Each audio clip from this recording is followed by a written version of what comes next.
The third pillar of our faith, which is fundamental to our belief system, is the belief in prophethood. That the Almighty God, to guide humanity, has sent us prophets and messengers. Prophets and messengers represent the source of guidance. They show us the path to Allah subhanahu wa ta'ala. One may pose the question, why do we need prophets? We need prophets to legislate for us guiding principles. The reason is we don't have access to the hereafter. One important part of our life here in this world is not only to organize this worldly life, but it's to prepare for the hereafter. Well, we don't have access to the hereafter, so we need help from the prophets to figure that out. In this world, maybe through experience, I can figure certain things out. Maybe how to run a family, how to manage a society, how to build, how to construct. I still need divine guidance here. However, I can figure out certain things. I have some tools to help me organize this worldly life. But without prophets, without divine guidance, I have absolutely no way to figure out how I need to prepare for the hereafter. Because I don't have access to that. I don't know how the system of the akhirah works. What are the criteria? What are the conditions? We're completely oblivious to that. We don't know that. We need prophets to tell us and show us how to prepare for the akhirah. It's impossible for us to figure that on our own. Even in this world, we need prophets. Put the akhirah aside. In order to live a functional, proper, prosperous life, I also need divine guidance. Why? Because Allah subhanahu wa ta'ala is the manufacturer. He's the one who's created us. He knows what's good for us. So we're the product and God is the manufacturer. He knows what's best for us.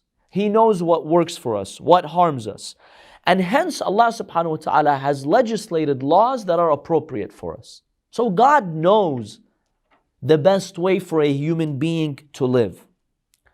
And the best proof is just look at our history. The history of humankind. Look at the world today. It's in a big mess. Most places you go in the world, there's injustice, there's poverty, there's exploitation. There are so many resources in the world, but they're not evenly distributed. Most of the world today is suffering, really. Even if you look at some Western countries, look at the United States, the wealthiest country on earth. Look at the problems that we have, the problems of racism, institutional racism, the problems of, depression. When 60 million Americans are suffering from depression, you know you have a problem. When there are 20 to 30 million Americans addicted to prescription drugs, right? Drugs that supposedly are treating psychological illnesses, you know you have a problem. When 1% of Americans, the top wealthiest 1% of Americans, control more than 50% of the wealth in America, you know you have a problem. When the top richest 400 Americans own money more than all other Americans combined, you know you have a problem. These are problems. So history, and even the world today, our experience shows we cannot figure it out, regardless of our system. We've tried monarchies. We've tried oligarchies. We've tried communism, socialism, capitalism. Each one has its strengths and weaknesses, but in the end, we still haven't figured it out.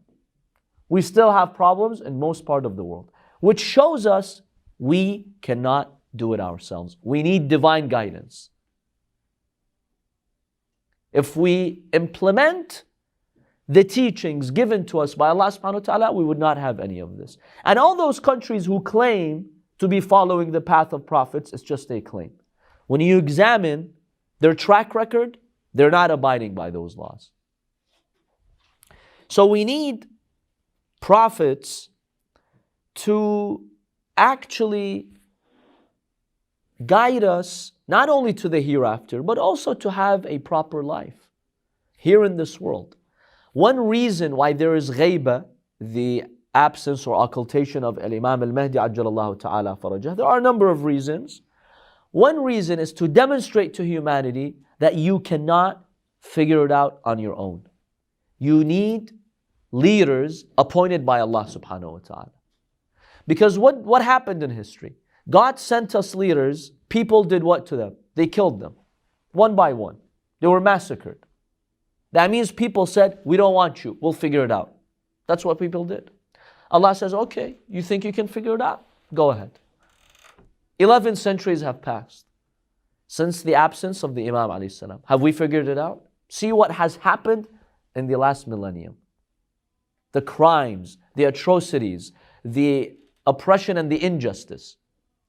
That's one lesson of the ghaibah. And one hadith indicates that until people come to the realization that they cannot figure it out, they need divine guidance, they will beg Allah subhanahu wa ta'ala to send the Savior, then the Savior will reappear. But until then, He won't. We have hadiths indicating that. When you see this global concern that the world cannot figure it out, we need divine leadership, then we get closer to the return of the Imam alayhi salam. There are hadiths that indicate that. We're probably getting there, but we're still not there yet. Hence, we see that we need prophets in order to establish justice on earth. We on ourselves cannot establish justice. One verse in the Holy Quran clearly establishes that. Allah subhanahu wa ta'ala says, لَقَدْ أَرْسَلْنَا رُسُلَنَا بِالْبَيِّنَاتِ وَأَنزَلْنَا مَعَهُمُ الْكِتَابَ وَالْمِيزَانَ لِيَقُومَ النَّاسُ بِالْقِسْطِ. Allah says, we have sent messengers and we've equipped them with divine books. Why? For what purpose? لِيَقُومَ النَّاسُ بِالْقِسْطِ. So that people implement justice. Which means, without prophets and messengers, we cannot implement justice. It's impossible. So that's one reason why we need messengers and prophets. The second point, or the second reason here, one could argue, didn't Allah subhanahu wa ta'ala equip us with the fitrah? Don't we have that, internal compass which directs us to goodness and guidance? So why do you need prophets? Don't we claim that we have the fitrah? Well, the fitrah is enough. It's going to show you what's good and what's bad. Why do you need prophets? The role of the prophets are not to really bring something new. Their role is to remind and uncover the fitrah.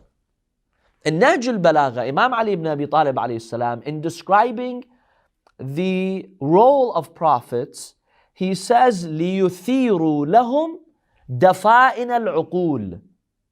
The role of prophets is to uncover what has been buried in their intellect and fitrah. Yes, Allah subhanahu wa ta'ala has instilled the path of guidance in our fitrah, but it gets buried.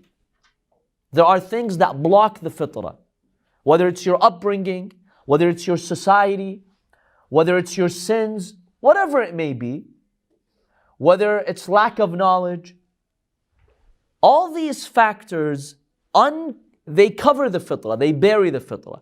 The Prophet comes and simply uncovers what's stored in your intellect, what's stored in your fitrah. It's very similar to the subconscious, right?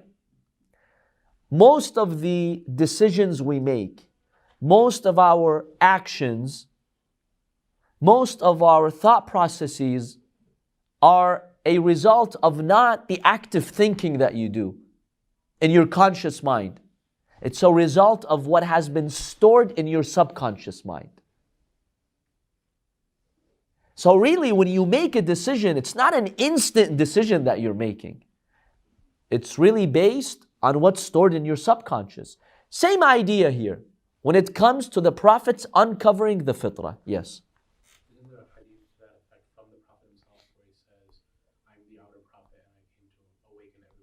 Yes, we have many hadiths to that effect from the Prophet ﷺ that the Prophet ﷺ is an outer messenger. There's an inner messenger, an outer messenger, and the outer messenger simply awakens the inner messenger. So we agree that we do have the fitrah, but the fitrah is not enough because it's usually buried. It needs something to jumpstart it. Like when your car goes down, right? The battery is there. It's a functional battery, but it will not work until you jumpstart it. Same with prophets. You have the intellect. The prophet does not give you intellect. You already have it. The problem is the intellect is buried. It's rusted. You can't use it anymore. The Prophet ﷺ, what does he do? Or the messengers of God? They jumpstart it. They remind you. By reminding you, they start uncovering the fitrah. That's why the message of all prophets interacts with the fitrah. You feel it. Those who are attracted to the prophets, it sounds familiar, right? It's not unusual. It's very familiar to your intellect. Have you realized sometimes when you hear a new perspective from a hadith, something new from the Quran, even though the information is new, but you have that feeling of familiarity in your heart, where you immediately find it so familiar, your heart accepts it immediately. Have you realized that? Well, why? Because it's in your fitrah, really. You were not aware of it. Once you heard that hadith or verse from the Quran, it got uncovered. It feels so familiar, it feels so right, your heart immediately accepts it. And that's from the rahmah of Allah subhanahu wa ta'ala. I myself have witnessed this, especially in addressing non-Muslims, like at a church, for example, or at an interfaith event. When you mention the pure, simple, aspects of our belief system, of the truth, of the haqq, of the fitrah, you see them interacting with it immediately. It's as if they've known you and they accept what you say. What you say to them may be new information to them, but it's so familiar they interact with it. Some of them even just cry. You see them. Say a few words, they cry. Because you're uncovering the fitrah. So the fitrah is not enough. We need a prophet to unlock that fitrah or to uncover it. So that's the second point over here. The third point why we need prophets is the principle of grace. This was introduced by Shaykh At-Tusi, one of the great scholars of the past. Shaykh At-Tusi and others, they believe that Allah subhanahu wa ta'ala has created us to try us, and the path to salvation is to obey His commands. How do you achieve salvation? By obeying the commands of Allah subhanahu wa ta'ala. So the grace of God necessitates that God helps us on this mission. He does not leave you to fend for yourself. He gives you that extra push. Now Allah has given you the internal messenger, which is the fitrah, but it's not enough. We see that it's not enough to give people that push. You need an outside messenger to bring you closer to the commandments of Allah subhanahu wa ta'ala. So the grace of Allah, if you believe in the existence of Allah, you have to believe that He has to send messengers. Because Allah is merciful. Allah is wise. And He wants us to achieve salvation. So He must give us the tools. And prophets and messengers, they're the most powerful tools. They are powerful tools that bring you to Allah subhanahu wa ta'ala. If it weren't for them, nobody would worship God the way He wanted. So the principle of grace, qa'idatul lutf, necessitates that Allah subhanahu wa ta'ala shows us how to worship Him, and that is partly done through prophets. If you eliminate the role of prophets, it seems as if kind of we're on our own. We don't have the tools required to see the path of Allah subhanahu wa ta'ala. So that's the third reason why we have prophets.